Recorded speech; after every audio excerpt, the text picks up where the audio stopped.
Welcome back, everybody, to Hoops HD. It is Monday evening, February Woohoo! 20th, a little after 9 p.m. Eastern. That means it is time for the Hoops HD Report. I'm your host, Chad Sherwood, joined up top here by John Titel. Down below me, John Stalika. And wait a second, Griggs, I thought we threw you off the podcast Yeah, last thanks for week. doing the show this time with me. I actually have a little breaking Hey, news here. We actually have ratings that come in hey, from each of hey, our hey, hey, podcasts. no, no. There we go. Much better.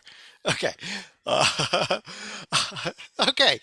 Griggs is gone, so much better. Okay, so anyhow, this is the Hoops HD report. We're going to get to everything that's been going on in college basketball. We also want to talk about the committee's reveal of the top 16 teams. But hold on a second. I think he's coming back in again. Yeah, what the hell?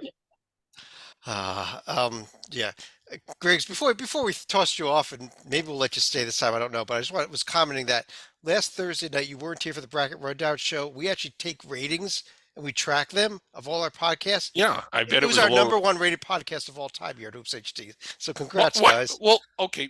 What that probably was people were RottenTomatoes.com gave us a 98%, I think. they obviously people were tuning in to see where I was. Make sure I was okay. Yeah, or the opposite of that. But let's get to things here, and let's start before we even get to what the committee's top 16 seeds. Let's toss a blind resume out there because we love doing blind resumes this time of year. And there's just three of you here. So Stalika, let me start with you. Left or right, who do you like better before we get to guessing? Well, one thing I like about both profiles is for the most part, there's not that many bad losses. The one on the right does have a little bit of a stinker at home against a tier three that's number 97 in the net. Now, I think it's noteworthy that they're 9-7 in conference. They've still reached 20 wins. What I also like about the team on the left is they're also respectable 10-6 in their conference. They could use a few more road wins, but they've only lost one at home. And I get a feeling we're probably looking at a Mountain West team, at least on one of these two profiles. But if I So, had to, okay, hold if on you put, before you guess. Let me get a few other opinions here before you guess. Uh, I know you're about to guess the team, so let me throw it over to Tytel real quickly. Also, uh, which profile do you like better? And then maybe I'll let Griggs do the first guess. This is a good one, Chad. These teams look pretty close. Strength of schedule is pretty similar. Metrics are pretty similar. I don't think the team on the right is Mountain West just because they have top 10 predictive, which I assume means they're going to play very tough opponents in the next week or two to get there. The thing that jumps out to me, of course, is the 323 luck on the right. To answer your question, if I had to pick one, I'll go with the team on the left, but it's close. I What's the know the team? one on the right now. This is Okay, Okay. Griggs, Well, you okay. I got don't a think it's guess? no. I like. It's hard for me to guess if I'm going to do some invest. They've both played a lot of home games, and in looking at their true road games, it looks like they haven't played many at all that weren't conference games. So I'm betting they're not Mountain West teams. They're from power conferences. I don't know who either team is though. I can normally do a fairly decent Would you agree? job. Would you agree with Tytel going left though? Yeah, I would. Okay, I like the bigger road Stalika, wins. you know the teams. Go ahead. I'm not positive on the left. I can tell you the one on the right is UConn. The one on the right is UConn here. The UConn team that was not in the committee's top 16. And Griggs, I'm surprised you missed this because we were debating this on a text thread this week. It is Indiana on the left who was in the committee's top 16. And I know this pissed off UConn fans a lot, Griggs. Well, yeah, I like the one on the left, and now that I've seen who the two teams are, I like the one on the left. I think UConn certainly has a really strong profile. There's some good things on it. I think that the paper cuts have added up for them. None of their losses are bad, other than minus maybe St. John's, but there's enough of them to where it has just added up to knocking them down the seed list. I mean, whereas Indiana, like they've gone on the road and they've won at Xavier and at Illinois, and I just think that trumps most of what UConn's done. Although UConn, while it wasn't a road win, that win against Alabama is pretty damn good. And the win against Iowa State's pretty damn good too. You got Yeah. it. Also away from home, neutral court. So if you go road neutral, you got to. I mean, there is. I see an argument here for UConn, but Titel, this is what the committee revealed on on Saturday. Again, before Saturdays and Sundays games, and some people say it was even before Thursdays and Fridays I think games. I'm those are not. Titel's teams. But Titel, what were your thoughts on what the committee revealed to us on Saturday? It's pretty close to what I got, so I think It's they did. exactly what you have. It's pretty darn close. I had Indiana as a 5 and UConn as a 4, which is why I think it was a great blind resume thing. And the Your thing with blind resume Indiana, just said that the committee got it right, not you, because you chose Indiana, right?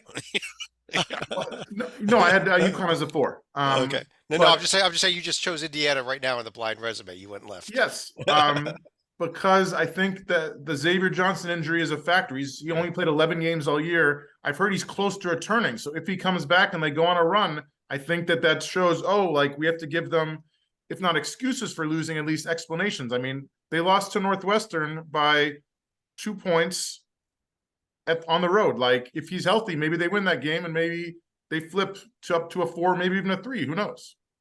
And Griggs, I saw all over Twitter people yelling and screaming that this was awful. I honestly didn't think it was awful. I thought they did a pretty darn good job, actually. Do you have complaints about it? No, I don't. I got to be honest. I did not watch the show. I normally do. I was, after you threw me off, I was preoccupied getting myself back out of jail, I guess. But I don't see what's awful about this, especially since it's just an exercise. I do think that in general, and I don't know, it's Titel might agree with this, he might disagree with it. I think a lot of the people that do bracketology, and there's lots out there, and I'm not knocking them, I think they do a good job.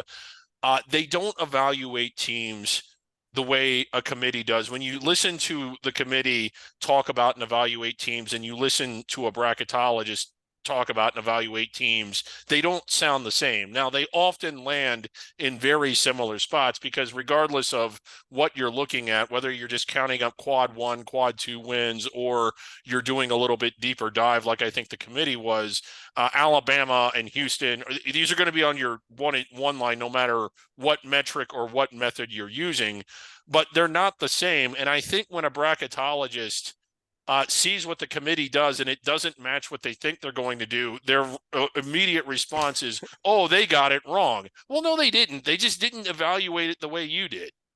You know? And what's wrong with this? Is it exactly what I have when I do my committee of 1? Actually, it's pretty close. I don't think I would have had Gonzaga up here.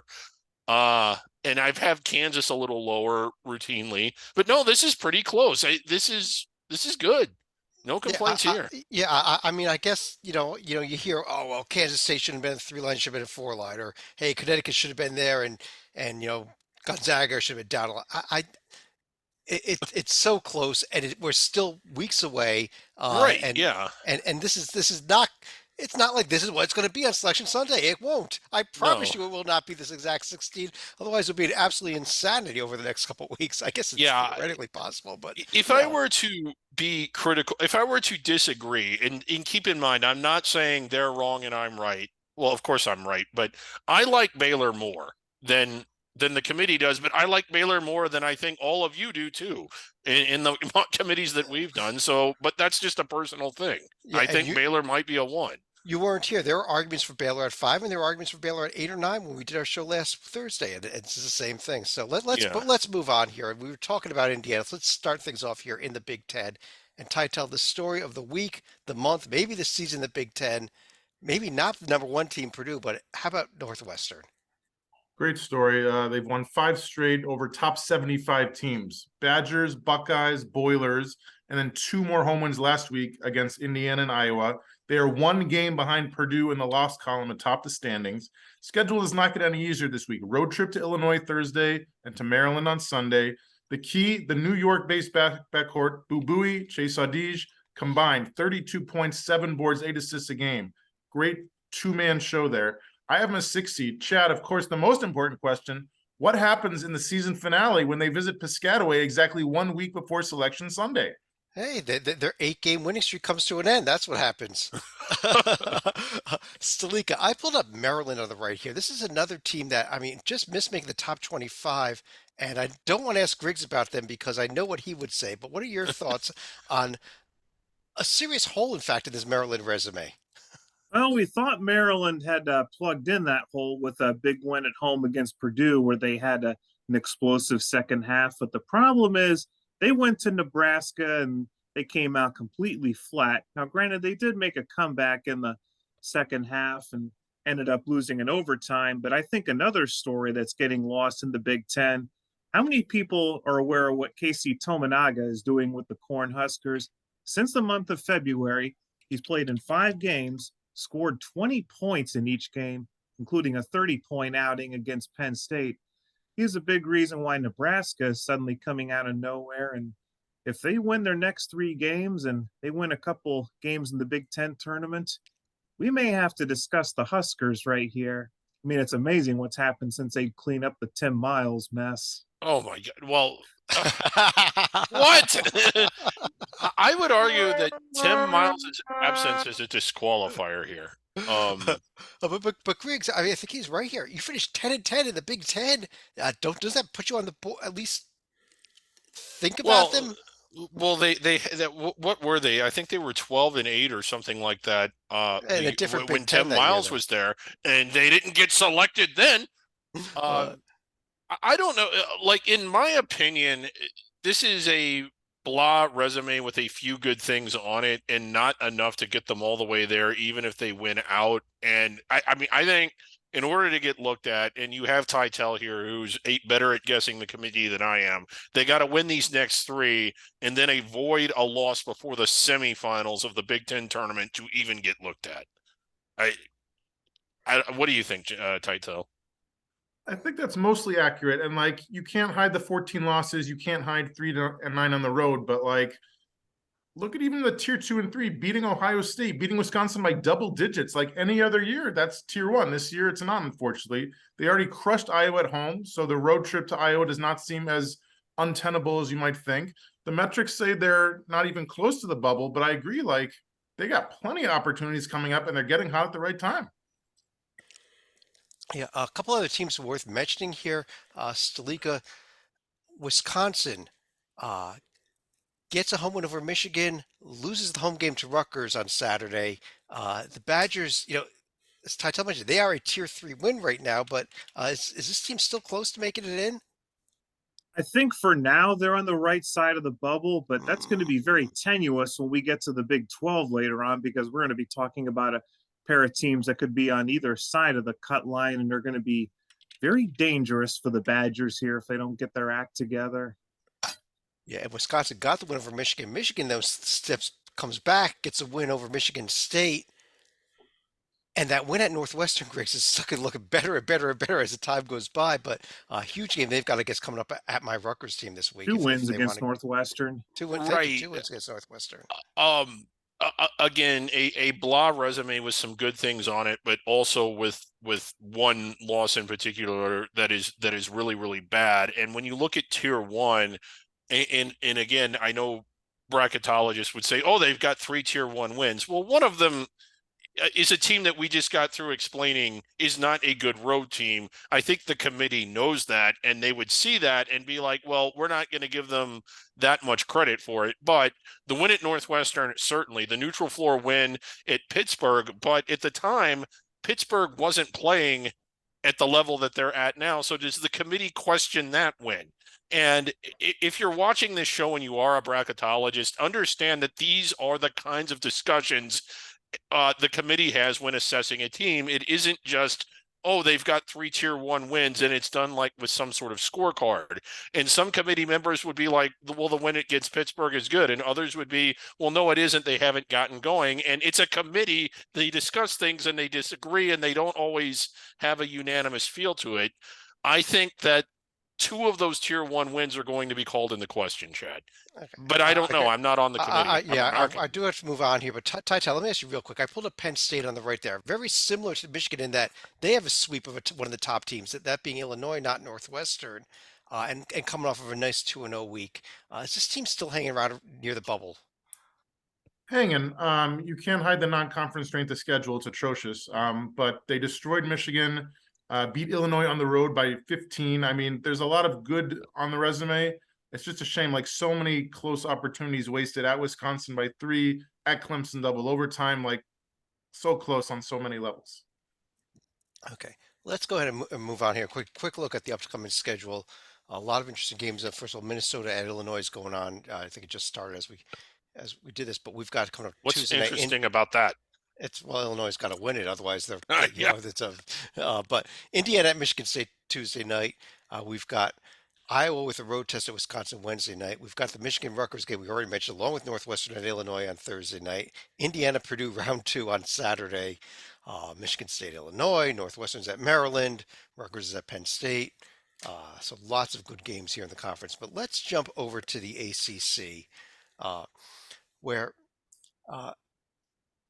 Stalika sitting there at number 4, in fourth place technically in the conference right now, is Clemson. Have they been disqualified from the NCAA tournament, though?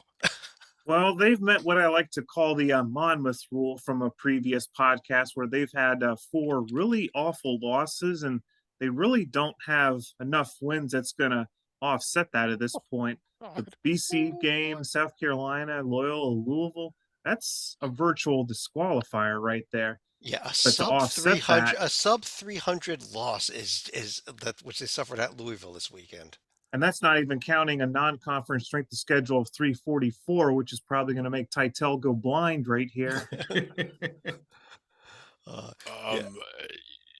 Titel, your thoughts? I bet you know what mine are.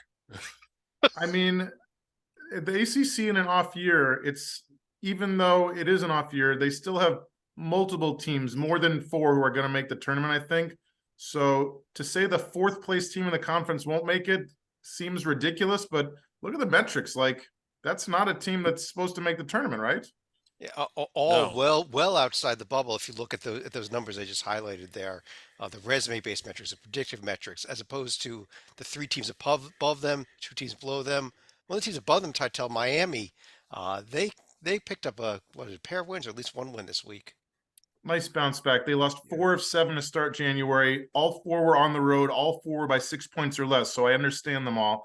But the Hurricanes have been rolling 6 straight wins on the road at Carolina, at home over Wake last week. Tied Virginia in the win column atop the standings. Tough game at Vatech on Tuesday. Host the Seminoles on Saturday. They're getting it done with offense. They're top 50 in the nation from 1-point land and 2-point land and 3-point land. And I like to talk about injuries a lot because I really think it's a X factor that not a lot of people look at. This is a very healthy team. 4 starters played all 27 games. The 5th starter, Nigel Pack, only missed 1 game back in December. That's why I have them as a 5 seed.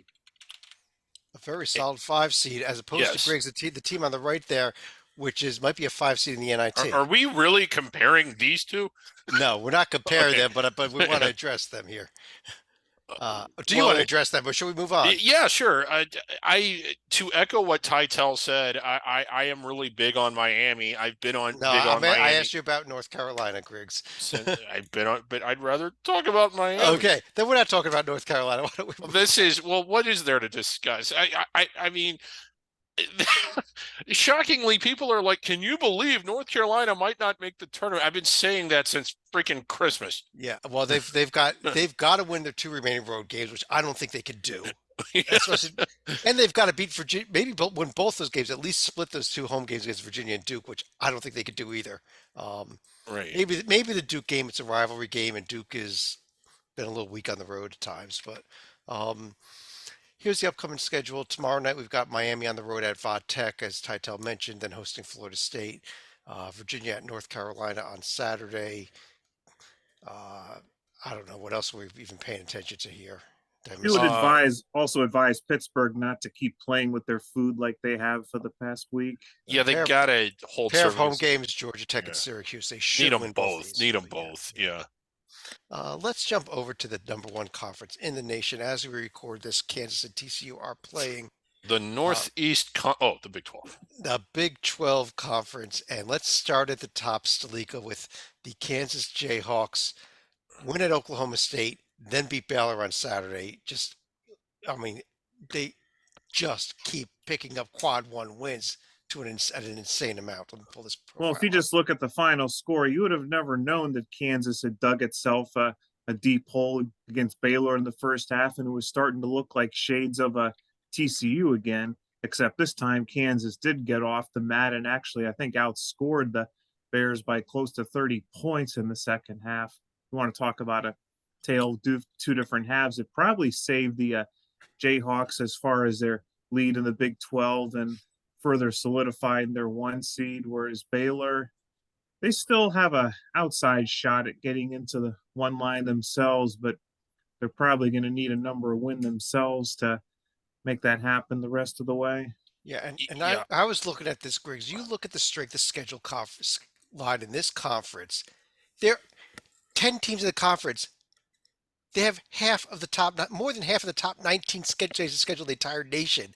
Everybody right. top. Kansas State has the worst strength of schedule in this conference, and it's the 19th best in the entire nation. Is that Yeah, just stupid? I mean, it kind of is. And when you look at the out of conference strength of schedules, albeit not Kansas State, they were all high. A lot of these teams went out and played, and they went out and won.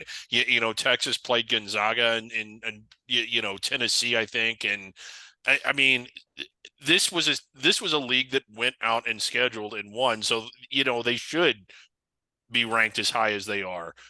Getting back to those profiles, one of the things that I kind of noticed, and I don't know if it was a trend or a coincidence, the committee, when you look at both Kansas and Baylor, but we'll stick with Kansas since they stuck them on the one line.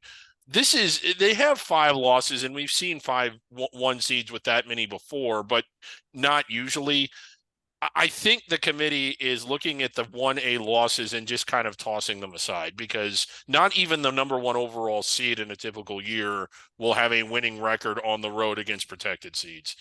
So, you know, let's talk about the Big 12 bubble though. And Titel, um, I've got some friends down in Texas Tech, and I was telling them that there was a path if they won at West Virginia.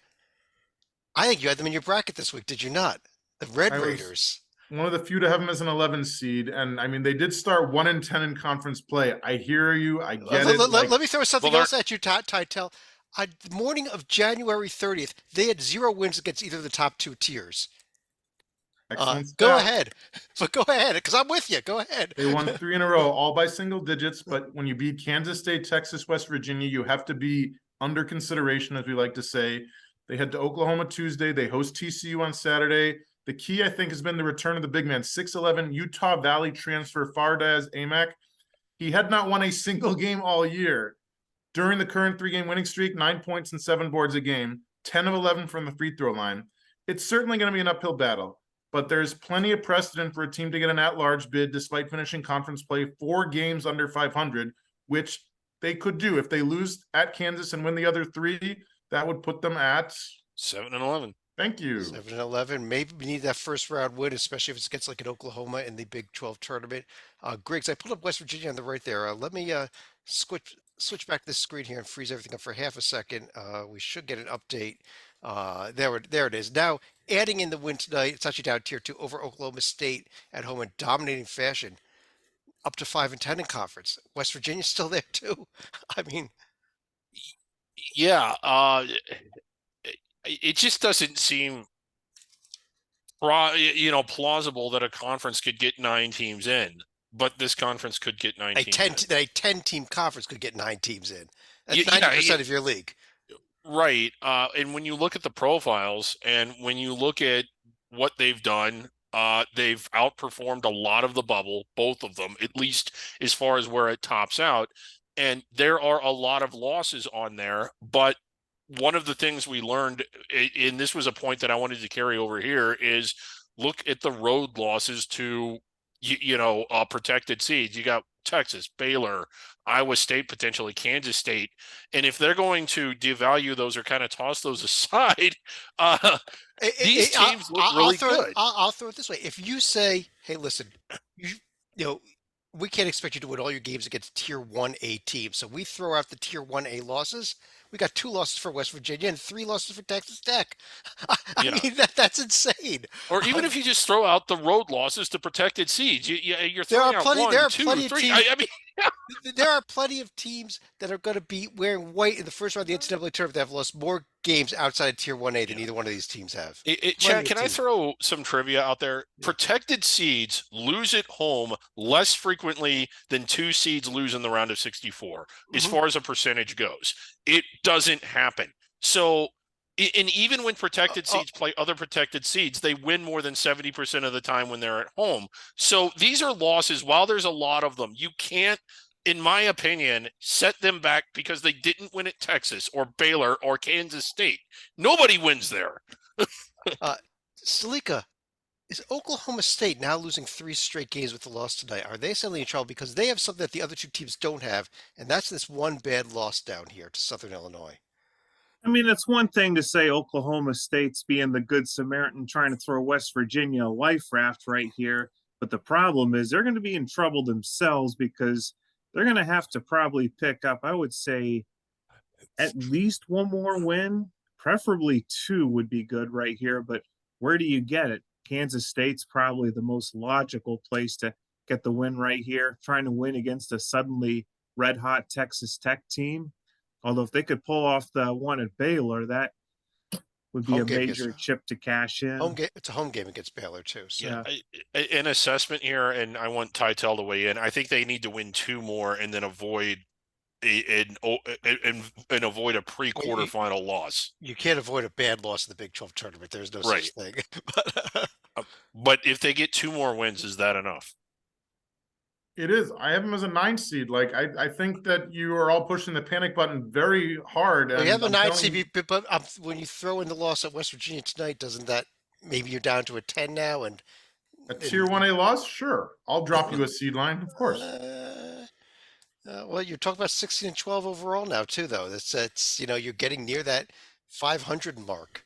You I'm lose not these saying last they're like going to be a protected seed. I'm saying like you guys seem to be pushing the panic button, and I wouldn't. Well, I think the closest thing to a bad loss that the Big 12 offers is a first round loss in the conference tournament. to Oklahoma, yeah, that would be it. And I mean, but we're living in a world right now where if Oklahoma won the Big 12 tournament, we could put the entire conference in the NCAA tournament. It's possible. Yeah. Not likely because I don't think Oklahoma has any shot to win the Big 12 tournament. I don't know. They're pretty good when they play good teams. Here's the upcoming schedule. And which game should you circle? Every single one of them. Yeah. There's not a bad one on here. Maybe Saturday, Oklahoma and Iowa State is slightly less important, but that's probably it. Every other one of these, either bubble implications, 1 seed implications, everything. Not even Kansas up to a TCU as we record this. So let's jump over to the Big East Conference, which Stalika, your Xavier Musketeers had a little trouble with Marquette on Wednesday, but did bounce back with a little revenge against DePaul at least, right? Honestly, I was expecting a lot more trouble considering we found out just prior to tip that Desmond Claude was going to be out with a non-COVID illness, and Cam Kraft had injured his knee in practice and probably is not going to return for the rest of the regular season. So they were really down to mainly 5 starters plus 2 bench players that hadn't seen much action. In some ways, it was probably a happy accident because now they found, I think, their best defensive lineup where they're able to get Marquette off to a slow start. Nearly won at Milwaukee, which would have been a huge boost for this team's morale. As it was, they were able to get revenge against DePaul. I mean, don't be deceived by the final score right here because about 15 to 20 points were scored at the end against Xavier's bench and walk-ons. Let me ask you. I was going to say, Griggs, that was a great game, but Tytel, I wanted to ask you about another team in this conference that had a great game last Tuesday night. Providence taking down that red hot Creighton team. And they deserve a lot of credit for it. They do have a terrible non-conference schedule, but I was thinking about it. Who in their right mind would choose to enter the Amica Mutual Pavilion? Ed Cooley's lost 1 game in the past 2 years there, and it was by 5 points. He owns home court. Huge double overtime win, like Chad said. Then they somehow had enough left in the tank on Saturday to beat Villanova by double digits. They host UConn Wednesday. They come down to DC to face the Hoyas on Sunday. And you better hit the boards when you're facing the Friars. 40 rebounds a game, number 8 in the nation, which is why I have them as a 7 seed. I believe Don't forget what I said last week, UConn. Titel. Yeah, that game's at UConn Wednesday, first of all, but go ahead. Oh. Yeah, I was going to say, don't forget what I said last week. They've had more leaks at the roof at the AMP than there have been Providence losses in the past 2 years. Yeah.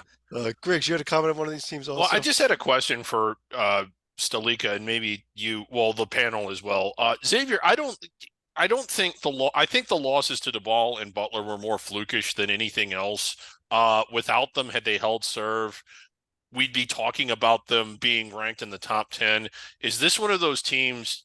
What is this team's ceiling? Can they go to a Final Four? I would say in the immediate future, their ceiling's probably going to be a 3 seed, maybe a Sweet 16 or an Elite 8 this year, because even I meant when, on the court. I don't think they can get above a 3 because of those losses, but yeah, those losses are not indicative of how good they can play. I would say, assuming Fremantle and Claude are able to return to lineup, I would probably say the Sweet 16 and Elite 8 is probably as far as they're going to be able to go this year. Yeah. The reason I ask, I've been huge on this Marquette team. I've been saying for a month that I thought that they were the best team in the Big East, at least on the court and probably on paper too. And Xavier went there, not at full strength and almost took them down. That was unbelievable. No, absolutely. We got a very big week ahead here in the Big East. Upcoming games here. We have Marquette at Creighton coming up Tuesday night, along with Villanova Xavier. Then we've got Providence at UConn Wednesday night. So back-to-back nights of some huge games in this league. That among these, I guess we'll talk about the top 5 teams here. Also keep an eye on Seton Hall. They've got the midweek. They've got the game, only one game Friday, but it's hosting Xavier in a real must-win if they want to keep their slim tournament hopes alive at this point. But I think the big thing right here is if Marquette wins, they get the season sweep against Creighton, and suddenly they're going to be the one that holds most of the tiebreaker cards here. Yeah, Marquette is good. Marquette wins this game. I think they're on live for the Big East regular season crown. And can they move up above the 3 line, or is that kind of, is there a 2 seed possibility here for Marquette? Title. I mean, you saw, as Chad said, there's 5 teams ranked in the top 20 in the nation. If they beat a bunch of them in the regular season, although Creighton's the only one they have left, and then beat 2 or 3 more in the Big East tournament, I could make the argument for a 2 seed. Yeah, but they probably have to win the Big East tournament then. I believe so. That. Yeah. Okay. Let's jump over to the SEC, which saw what had been the number 1 team in the nation, Alabama, Griggs. They go down and lose Wednesday to Tennessee. They did bounce back with a commanding win over Georgia on Saturday. We don't want to play Alabama if they lost the game, but they did lose their first conference game in that Tennessee game. And perhaps their last. That was probably the hardest game, at least hardest conference game on their schedule. I think that they were good enough to win it. I'm not necessarily concerned or discouraged that they didn't. I don't think any less of them after the loss than I did before. That is still an unbelievably strong profile. And I don't think they lose the rest of the way. And maybe they might win out through the entire SEC tournament.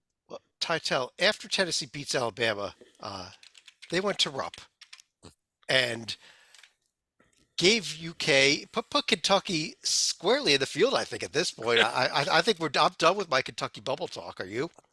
They're on the right side, but I'll give you that. I mean, there's not a lot of protected seeds who've been swept by an opponent this year, but the Wildcats have beaten the Vols twice in the past 5 weeks, 18-9 overall, and several winnable games left on the schedule. And you got to look at the matchup specifically. So at Florida on Wednesday, Colin Castleton is out for the year with a broken hand.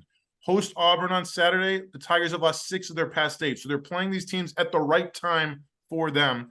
And Oscar Tshiebwe leading the way. His numbers are down across the board from last year's amazing National Player of the Year season. Still not that shabby. 16 points, 13 boards, shooting 55%, 2 steals and a block. I have him as a 10 seed. Vanderbilt would not damage them, but they're going to be a very dangerous opponent for Kentucky right here. Vanderbilt should play well, but Slika, how about Auburn? Ooh. All those losses recently. Has this team gone from a solid tournament team to a bubble team suddenly? I still think Auburn is going to be more of a first ballot team right now. It's hard to believe, though, that their only real win of significance is probably going to be against Northwestern down in Cancun right here. Now, they Yeah. can change that if they're able to win at either Kentucky or Alabama or get a home win against Tennessee. Although, if they lose those 3 games, maybe lose the fourth one against Ole Miss, then the Tigers are sweating. Oh, you go 0-4 in these. I think you're seriously sweating, Title. I think you're nodding on that one. That one I would feel comfortable about you guys pushing the panic button for. Yeah, Auburn, I just remember it's kind of funny. You look at that Northwestern win, it was kind of a rock fight, that game down in Cancun. And at the time, it was like, oh man, what a big win that would have been for Northwestern. In hindsight, the way the season has played out, it was a big win for Auburn. No one knew it at the time, but that might be, if they get in, it will be because of that. They wouldn't even be in the discussion if it weren't for that. Sleek, one more team, the Texas A&M up there on the right. Welcome to the top 25 for Uncle Buzz. This was a team that just didn't have the marquee wins, but 5 in a row now has changed that completely, haven't they? Now they have sweeps of Auburn and a sweep of Missouri in their pocket right here. It does give their 12-2 profile some teeth right here as far as conference play goes. Their last 2 are going to be monsters against Tennessee and Alabama, and then they have the 2 road games in the state of Mississippi, where at least one of them is going to be somewhat tough to win. Yeah, we still have that Mississippi State team hanging around here too, Title. I think you still have them barely in the field, but this is a team that, has kind of been in and out all season, I think, right? Yes, just inside the bubble, but hanging on for dear life. Certainly, the Marquette win will carry weight, and they still have chances. I mean, who'd have thought? Not even a month ago, like a couple weeks ago, that Mississippi State hosting Texas A&M this weekend is going to be like a really important game for both teams. Well, Mississippi State was 1-7 in the SEC at one point. Very different now. So that's in their favor. And Griggs, you want to make the at-large bid case for Vanderbilt off of 5 straight wins? Do I want to, or are you assigning me this as if it were debate class? I'm asking if you want to. You can say no. I don't think they're there yet. I do think that they're playing well. They certainly had a hell of a week, and there's certainly opportunities remaining. But it's one of those things. The path is very steep and very narrow, and Well, I think they got to win 3 out of their last. You got to figure that they're going to win at LSU if they don't forget it. They got to win home against Florida, Mississippi State if they don't forget it. They win at Rupp on March 1st. If they win out, we have an argument. Really. Well, you got. I mean, if they win out, yes, I will. That is a really good. That would get them the 12-6 in conference. That would give them a really nice win at Rupp to go along with some. I just think that like a road win of that caliber really enhances the profile. And even if they aren't all the way in with those 4 wins, they can certainly get there without winning the SEC tournament. What do you think, Tytel? You're the committee guessing expert here. Does Vandy have a path? They do. Again, when you're playing Florida without Colin Castleton, I think that doesn't make it an automatic win, but certainly helps your chances. And it's just a shame that Kentucky, like, if you look on the left side here, South Carolina is like a total trap game because, like, you're looking ahead to the end of the season on the road with Vandy. But Vandy, like, it's right there. Like, Kentucky's already destroyed you in your building and you're going there and they need it. Like, I understand Stalika's point that, like, they shouldn't overlook them, but I don't think they're going to overlook them. I should also add, if Vanderbilt's able to win out right here, there's a decent chance they get a double bye in the conference tournament. Then they only need 3 wins for the automatic bid. Yeah, they went out. How about that? Vanderbilt being a top 4 seed in the SEC tournament. Who would have thought that? If they win the automatic bid, I think they're in. Some big games this week at Tennessee and A&M, Mississippi State, Missouri coming up here on Tuesday night. What else do we have here, Griggs? Arkansas and Alabama Saturday. Auburn and Kentucky. That is a very, very pivotal game for Auburn. That one, A&M Mississippi State as well. So a lot of big games this week in this conference. Yeah, pay attention to every game not named LSU at Ole Miss. Yeah. Let's jump over to the Pac-12 and Tytel. First place, UCLA Bruins, even though they were behind Arizona in the committee's reveal. Yes, and if you want to see Mick Cronin explode verbally, you should go find out his comments. He was very unhappy to say the least. But look at the Bruins' schedule. Your only 4 losses are Illinois, Baylor, Arizona, USC. They're a special team, and Cronin's won 6 in a row. They head to Utah on Thursday, then Colorado Sunday. Jaime Jaquez Jr., the senior forward, has been on fire during this 6-game winning streak. 20 points, 11 boards a game, shooting 42% behind the arc, 82% at the free throw line. And to give you a sneak preview, if there's one regular season game you should not miss this rest of the year, I suggest you stay up late for March 4th, 10 p.m. Eastern time, as the Bruins host my Wildcats. It could be for the conference championship, and I have the Bruins as a 2 seed. Right. Griggs, I've got Arizona up there on the right, and why I think Big Credit was wrong. UCLA has 0 wins against the top 20 teams in the nation. Arizona has 5 of them. Yeah, and Including head-to-head. UCLA. And they also have a win against UCLA, albeit at home, and that doesn't count. Then it doesn't count. It doesn't count. If you beat the that number 4 profile team tops at home, out really high.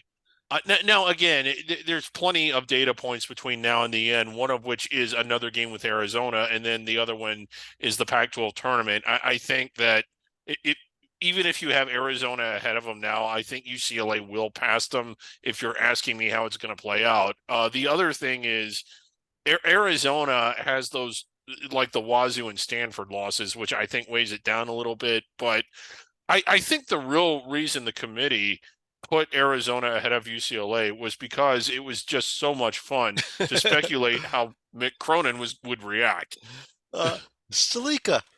Here's the problem Does with the Pac-10 have someone on the committee of the Pac-12? Excuse, I can't. Well, I'll take a look at that quickly. But Stalika, while we do, USC is the only other team I think that's being talked about seriously for a tournament right now. And how are they doing right now in terms of making it? Well, they took a couple steps backward with their loss at Stanford. Fortunately, they were able to rebound and get, I think, the win at Cal. But that's just basically keeping them from completely shooting themselves in both feet right here. As it is right now, hang on, I want to make sure I'm looking on the right side. They lost at Oregon State. That was the bad loss. Okay, I'm sorry. They rebounded with the win at. Actually, they lost at Oregon State and at Oregon, but then they rebounded this week with a pair of wins over. I believe it was the Washington schools, or it was Stanford and Cal. Yeah. Now they have to make the mountain trip, which is never easy. But as the puppet likes to say, getting into the tournament requires that you do things that are not easy right here, and that probably involves winning at Colorado and at Utah. Yeah, and I'm not really certain that there's a at-large case left for anybody else in this conference. I mean, Arizona State, Utah, Oregon may be hanging around the fringes of people's bubbles, but it's weak, I think. Especially. But I'll bring up the same thing that I brought up in regards to Vandy right here. Whoever gets that final double bye, whether it's Arizona State or Utah, at least you have a pathway to get 3 wins in the conference tournament and then the automatic bid. Real quickly, Dave Hickey, the Arizona's AD is on the NCAA tournament selection committee this year, so they do have a representative. There you go. The upcoming games, the big one is maybe a Saturday. Is Arizona State at Arizona? Bring it. Sun Devils get that win, and I'm telling you, we may be discussing them next week. That is a huge piece to stick at the top of a profile that doesn't have much else on it right now. I would agree if they get that win, but you know that is a big ask. It's a big, but it's an if. There's a path there. The new number 1 team in the nation is the Houston Cougars. They took care of Memphis over the weekend, Griggs, and here they are at 25-2 overall, number 1 in both polls, although number 2 according to the committee on Saturday. Yeah, they don't have quite as many tier 1 wins as say Kansas, but I mean they don't have the opportunities though. They don't have the opportunities, and with the opportunities they did get, they won. Let me tell you this: one of the ways that you can try to balance out the lack of opportunities is to look at these predictive metrics, and they're number 1 in the nation in 2 out of 3 of them. They got top 5, number 4 offense, number 8 defense in the nation.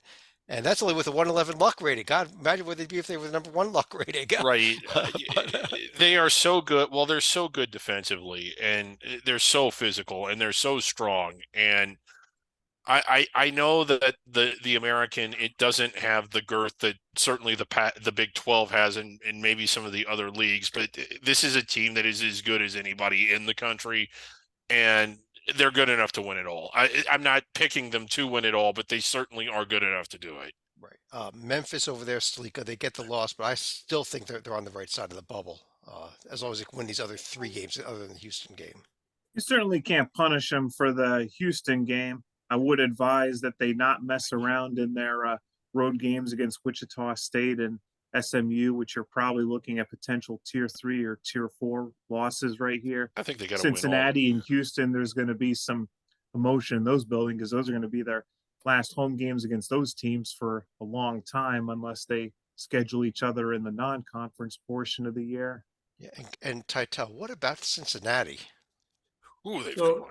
the Bearcats have won 18 games, but I think this is going to go down as a what-if season for Coach Wes Miller because they're well outside the bubble. They probably need to beat Memphis on the road this Sunday. Good luck. Hopefully, they'll have a healthy Victor Lakin for that. The 6'11 Russian has missed the past 3 games with a sprained ankle.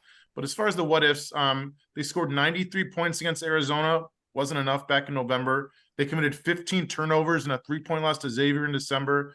They missed 31 threes in an overtime loss at Tulane a couple weeks ago. So I think they're about a 22 seed right now. And don't forget the game at Houston was also very winnable for the Bearcats until they let that one get away. Yeah. I think that it's just one of those. I do think Cincinnati is playing at an NCAA tournament caliber level now. It just took them entirely too long to get there. And unless they win that last American Conference tournament game, which would involve most likely having to beat Houston, they're not going. One more thing about Houston, all you all have ties to teams that are not only going to be in the tournament, but seeded very highly. How would you feel about playing them? I mean, do they sort of? I always hate the question or the statement. You don't want to play this team in March. I would love to play Houston in March because it means that my team is in the NCAA tournament. Well, but you know, God, they are hard to beat. If I was a Rutgers guy here, if Houston's a 1 seed, and my Rutgers team ends up. I hope they hit behind this, but ends up the 8 seed in that region, and gets them in the second round. I want the revenge from a couple of years ago, so I want the game. I absolutely want the game. Yeah. Titel doesn't want it. My teams played them in March. It was on March 24th last year at the AT&T Center. Our 3 guys who scored in double digits, Dalen Terry, Benedict Mathurin, Christian Coloco, were all NBA draft picks. And we lost by 12, and we were barely in it the whole game. And there are not too many teams that scare me, but Houston scares me. I do not want to play them. They we have not gotten better. I agree. They scare me also, but if I'm going to go to the Final Four, I want to go through the best. That's my attitude. As a Xavier fan, it probably means that we're probably facing the Cougars in the Sweet 16, which would be either in Kansas City or Vegas. I'd take my chances with a draw like that. All right, let's go here. The Houston's hosting Tulane at East Carolina this week. Memphis is at Wichita and hosting Cincinnati. Titel, West Coast Conference time. Where Gonzaga sitting here a game behind the Gales, but still with a shot to catch them. Yeah, they are putting the foot on the pedal on offense. They scored just 70 points in the overtime loss at St. Mary's on February 4th. Their 4-game winning streak since then, they've averaged 98 points a game. Senior forward Drew Timmy's playing out of his mind during that winning streak. 22 points, 6 boards, 3 assists. He's shooting 70% from the field. They host San Diego Thursday. Then they welcome the Gales to the Kennel on Saturday. Again, they're killing me with these 10 p.m. Eastern tip-offs. I wish the entire country could enjoy this amazing game. If they lose, Coach Mark Few will probably not win this conference regular season title, which is a big deal because he's won it 21 times in 22 years. They're a 3 seed. They're amazing. St. Mary's, Sleeka, they better not they better be Pacific at home. Better not forget about that game before the Gonzaga game. Let me give you a stat line from their game against San Diego. The Gales did not hit a field goal for the last 10 minutes. They had, I think, an 18-point lead. They nearly squandered the whole thing against Steve Lavin's squad, and that would have been a real bad loss for the Gales. But thankfully, they managed to avoid that right there. hopefully they do not overlook Pacific before their season finale against you know who. Yep, and that is the big games here coming up. This is the end of the season here. The West Coast Conference will be wrapping up Saturday night, other than Gonzaga having a non-conference game against Chicago State middle of next week. But there you have the remaining games on the screen. Gonzaga hosts San Diego. St. Mary's hosts the Pacific before they play at Gonzaga on Saturday. Let's jump over to the Mountain West Conference, though. Uh, and Griggs, let's start with San Diego State. They pull out a impressive, wonderfully played 45-43 win at Fresno State. Oh, it was aesthetically beautiful. It was just one of those games. I actually got a call from the great grandson of Dr. James Naismith, and he's like, "What the hell are they doing to my great grandfather's creation?" No, I did, but on paper they still got the win. I still think San Diego State, as much as I've liked some of the other teams at times, is the team to beat in this conference. I think they're the class of the conference. They're ranked in the top 25, certainly deserving of it. I'm not expecting. I don't think they're built to go deep into the tournament, but we'll see. Maybe they are. Right. Stalika Boise State had a 2-0 week, but they really needed, just filling out more and more wins on the profile at least. And they did survive at home against UNLV in a game which they trailed for a lot of the Yeah. first half right there and managed to avoid what would have been a potential tier 3 loss. And they've already got 2 of those profiles on there. They don't, or as they said in The Office, fool me once, shame on you. Fool me twice, strike 3. Yeah, Nevada doesn't have those bad losses, but maybe not as many wins also here on the left, at least in the top 2 tiers. But Titel, what about Utah State? Because I'm not seeing them in many people's brackets, but I'm seeing them in that top 4 out thing here. And I'll throw it over to you first, because then I'll throw my theory out on it also. But number 33 net team. I had forgotten about this team because they had started slow with these tier 3, tier 4 losses back in December, but they piled up a ton of top 100 wins in non-conference play. Utah Valley, Bradley, Santa Clara, Oral Roberts, San Francisco, Washington State. As you can see, a bunch of nice wins there. They started conference play 8-3, back-to-back losses against the Aztecs and San Jose State earlier this month. Bounced back home wins last week, Air Force and Nevada, 21-7 overall. Winnable game at Wyoming on Tuesday. Then they get 8 days off, which is key because their senior point guard, Rylan Jones, has been hurt since early January with an upper body injury. They're outside the bubble, but there's a path, which I didn't think there was even a couple weeks ago. Hey, let me throw this out there for Utah State. If we kind of scroll down a little bit, take a look at their entire profile here. One of the things that's interesting here is they only played 2 games outside of the top 200. Now we're looking at the tier 3 here, and they're a 204 to 217 game and a non-D1 game. But even though they haven't played the top teams, Griggs, they really loaded up on those metric boosting middle of the pack teams of between 75 and 190. And they won the majority of those games. Yeah, they did, and I think the conference collectively did this. Something I was kind of looking very at, similar if you look at Nevada on the left here too. right? Well, something I looked at overall, and I know that you're talking about Utah State specifically, but Joby had kept saying, "How did they game the net? How did they game the net?" This conference went out of conference 14-11 in true D1 road games, which when you adjust that comes out to 20-6, about 20-6. You know, there's some decimal points involved. And while they weren't playing huge tier 1 NCAA tournament caliber teams on the road, they essentially are able to inflate the metrics in the aggregate by when everybody collectively wins on average multiple out of conference road games. And this includes Air Force and Wyoming, you know, teams that typically that weren't good at all. I think that it gave the conference a big boost in the net. It did. That's why I see some very solid net numbers here. Look at the upcoming schedule of this conference here. And Sleek, I just pulled New Mexico's profile up here. New Mexico probably on the wrong side of the bubble right now by most people, but huge. This is the team that has the huge week this week.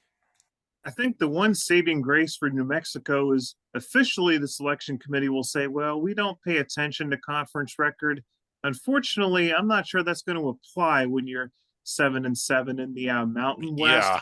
But Oof. for me, the reason why I put them in my field this week, the one saving grace, they're one of the few teams that can say they've won at St. Mary's and at San Diego State. I believe they're the only team that's beaten the Aztecs down in San Diego, and I think they're only one of two teams that have won at St. Mary's so far this year. Yeah, and like out of conference, going to St. Mary's and winning in two SMU, and well, SMU's not that impressive, but again, those out of conference road wins, and you see it with every team in this league. But that's why I think that these big games are this week. Is New Mexico going to Boise, hosting San Diego State? You see the rest of the upcoming schedule here. Yeah. What else are we circling? Oh, Friday night, Griggs. Oh, Wyoming, Colorado State. It's a we little love the front range. The border war. It's the real border war. It's the front range. And then Saturday, Boise with the road trip to San Jose State. Not going to be very easy either. But on that note, let's run to final thoughts. And Titel, I'm going to start with you. Oh, by the way, for those that watched last week, Florida Atlantic was in our show where we talked about them Wednesday night. They fell out of the top 25 polls this week with their loss. Titel, let me start with you on the final thoughts. So last Friday, Richmond announced that head coach Chris Mooney was going to undergo heart surgery and miss the rest of the season. He's only expected to be out a couple months, so I don't think this is a career ender by any stretch. He's been there 18 years. He's made 3 NCAA tournaments. I got a front row seat as the Spiders last year won 4 games in 4 days to clinch the A-10 tourney in DC, and he looked very healthy. His 2 young sons were standing in the back of the press conference while his dad was on the mic. And I got to say, I usually don't root for Princeton alums, as you're all well aware, but his wife, Leah, has a doctorate in psychology from Penn. So just this one time, I'll make an exception. I hope you feel better, Coach.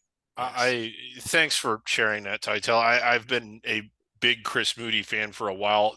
Correct me if I'm wrong. Did he come from Air Force before going to Richmond? That sounds right. Yeah, and he did very well there at a place where it's certainly really hard to win.